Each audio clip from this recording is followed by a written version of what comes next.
লাখ টাকার ছাগলে খাইল হাজার কোটির বাগান। এক ছাগলেই তছ নছ করে দিয়েছে কাস্টম কর্মকর্তার সাজানো বাগান। বাবার কুকীর্তি নিয়ে কানাডা প্রবাসী মেয়ে ফারজানা রহমান ইপসিতা স্বজনের কাছে ভয়েস মেসেজে ক্ষোভ প্রকাশ করেছেন। তার সেই কথা ছড়িয়ে পড়েছে সামাজিক যোগাযোগ মাধ্যমে।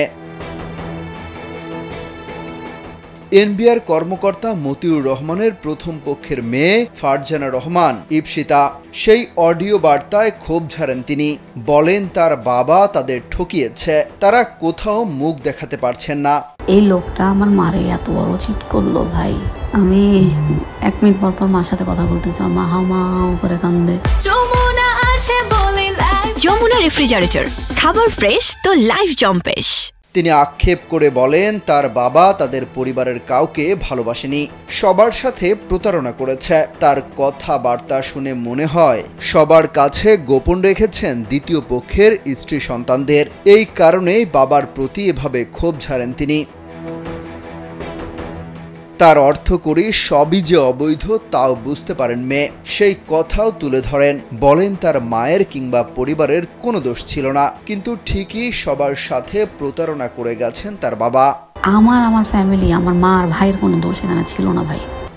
যে বাবার অবৈধ সম্পদে কানাডায় বিলাসী জীবনযাপন করছেন, সেই বাবাকে কথা শোনাতে ছাড়েননি মেয়ে। বাবাকে উদ্দেশ্য করে বলেন তার মাকে ছেড়ে যেতে পারত, কিন্তু চিট কেন করলো, কখনো ক্ষমা করবে না বলেও ক্ষোভ ঝাড়েন। তাহলে ভালো ফ্যামিলি মাইয়ারে বিয়ে করে তুই রাখতে পারলি না? তোরা তুই খারাপ লাগছে আমার মারে, তুই চলে যেতি, তুই আমরা চিট করলি কেন?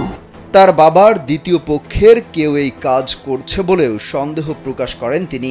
বলেন কেউ তাদের পরিবার নিয়ে ষড়যন্ত্র করছে, ওই ফ্যামিলি টাকার জন্য সামনে আসতে চায় বলে এমন কাণ্ড ঘটাচ্ছে।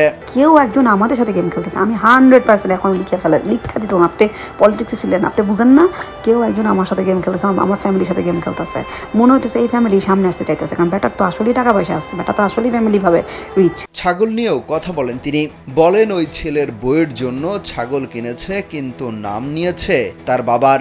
এখন কয় কি ছাগল সে কিনে নাই, ছাগল নাকি সে তার বউয়ের জন্য কিনে চাইছে, তার বউ পছন্দ করছে, অথচ কি কইছিল বাবা পছন্দ করছে। এদিকে দীর্ঘ 2 সপ্তাহ পর জনসম্মুখে আসেন জাতীয় রাজস্ব বোর্ডের সাবেক সদস্য ডক্টর মতিউর রহমানের প্রথম স্ত্রী, রায়পুরা উপজেলা পরিষদের চেয়ারম্যান লায়লা কানিজ লাকি।